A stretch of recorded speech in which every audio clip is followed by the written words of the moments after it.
Hi, I'm Nicole Smith. And I'm Lee Smith. We are the founding instructors of Blood and Iron Martial Arts. We're here today to say partly thank you for 10,000 subscribers and to celebrate our 1 year on YouTube. Yeah, it's pretty cool. We can't believe we made this many subs in a single year. So thanks to all our viewers for making this possible. What we thought you guys might like to know is a little bit of the history behind Blood and Iron, how we came to where we are today. Well, long before Blood and Iron existed, we had a kind of a little study group within the SCA. At the time, there really wasn't anywhere that you could compete outside of the SCA.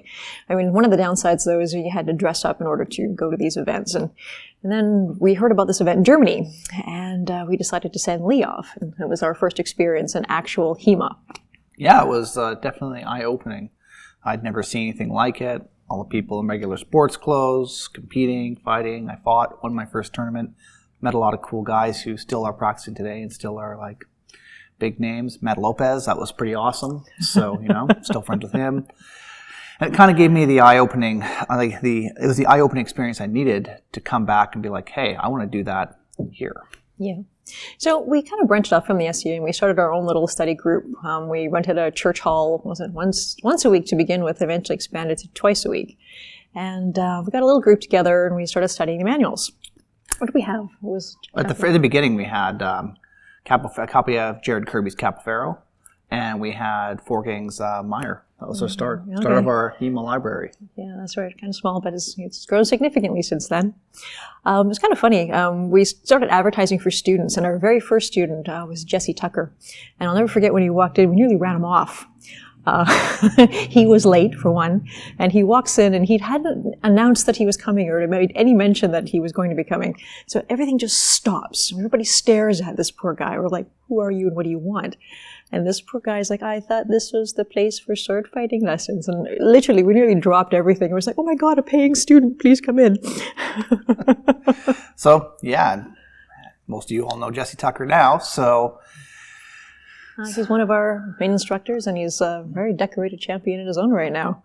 So yeah, no, that was our very, very beginning. But the problem that we ran into was we get people all excited about, sword fighting and come take a lesson, and we hand them a business card, and they'd be like, oh, where are you? And we'd have to explain that we were in a church hall 2 days a week. Well, you could just see interest would nosedive. We came to the conclusion that in order to be taken seriously, we needed a brick and mortar location.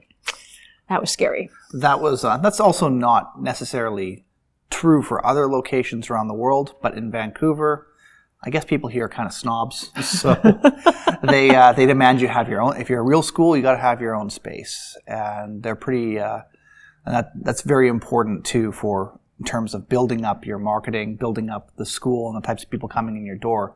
If they're paying for something, they want something to be really good. So yeah, that was, I think 2009 is when we signed our first lease, and that was as scary as anything. We only had like 6 students.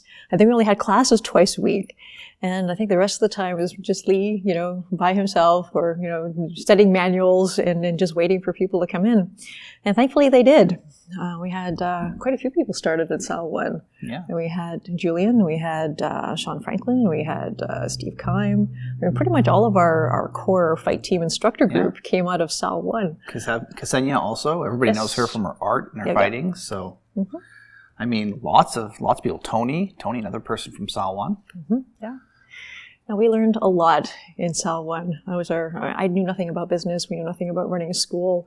It was very much a very expensive learn-as-you-go project. But it didn't take that long, actually. It was about 3 years before we outgrew that space. Yeah. We all started at the same time our film program, trying to bring more authentic HEMA into film. And that was headed by our friend Thomas Potter, who I met at the Patty Crane workshop. Oh, yeah. So, him and I put down the first floor in Blood and Iron. It was like a very small space, maybe 1,200 square feet. All that cutting, all that hammering. Oh, my God. We took it with us, actually. That's another story. We left our old space.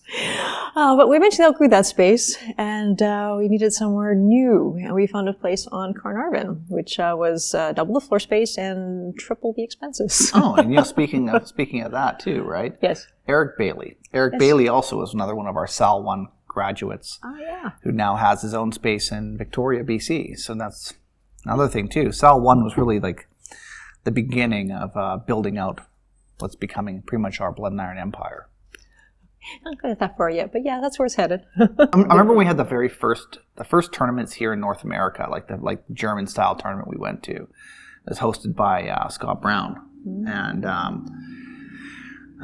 which was I forget the original name of the tournament. It was something really long, but they had a Dusac tournament, first one in 400 years. It's pretty cool. I was the first match, being this other dude, to actually fight in this thing. I was like so nervous. I never fought in a tournament before, other than SCA events. I had no idea what the heck I was doing. Ended up being me and Axel in the finals. I actually coincidentally eliminated Jake Norwood in the semifinal. I never met him before. He's just some like tall guy listening to metal. So eventually got to know him as well. Fine guy. And those are kind of the very first tournament we went to. The second year, though, when we actually had a dedicated school, we were brought down I think it was 6 people with us to this tournament, and it was kind of eye-opening, right? Flew down to Houston, had a hell of a party. It was excellent. Kind of sort of became a thing. Blood and Iron was not just Lee and I were going to events, but we were starting to bring down our students as well, and sort of in ever greater numbers. And it got to where our students were actually starting to win things and bring home medals. So, it wasn't just our success, it became our students' success as well. You can kind of sort of see behind us. That's just continued ever since. So when we first decided we were going to open a school, we had to discuss what we wanted to be, what the framework was. What would Blood and Iron be? What would be the center point of the club culture? Yeah, what were we actually looking for in our space? One of the things that really disappointed us when we were out in other places was just how things were sort of run on who you knew or what favors you did for people. It wasn't necessarily who your based buddy on, was. Yeah, exactly. It wasn't necessarily on the work that you put in.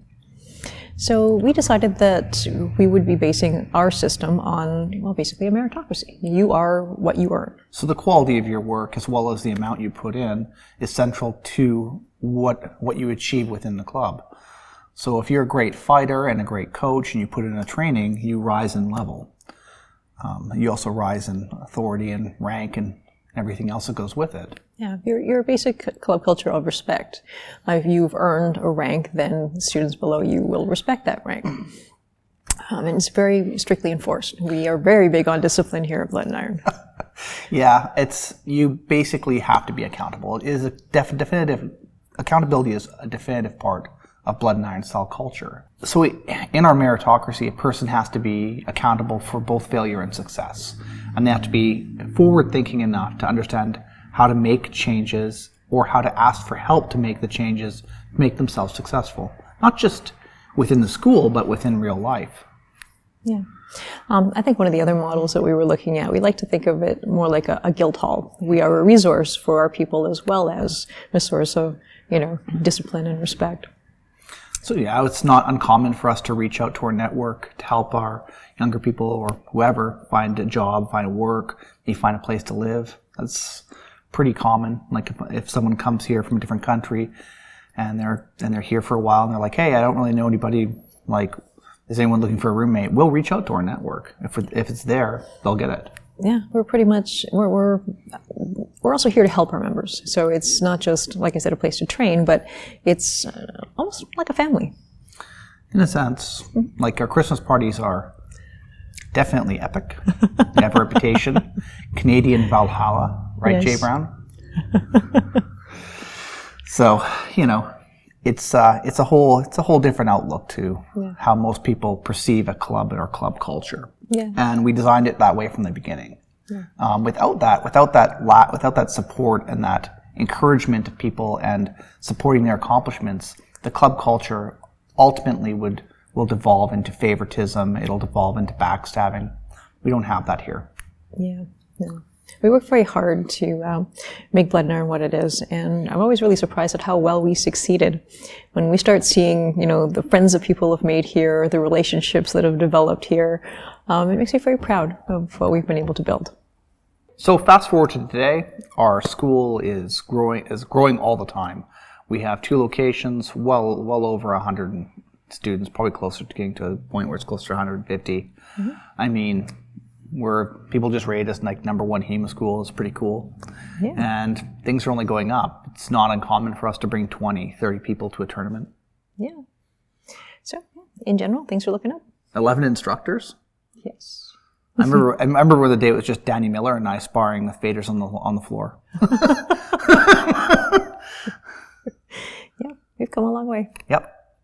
We are going to have a giveaway contest. That's right. We're going to have a giveaway contest for 10,000 subs. And you can win a prized Blood and Iron shirt.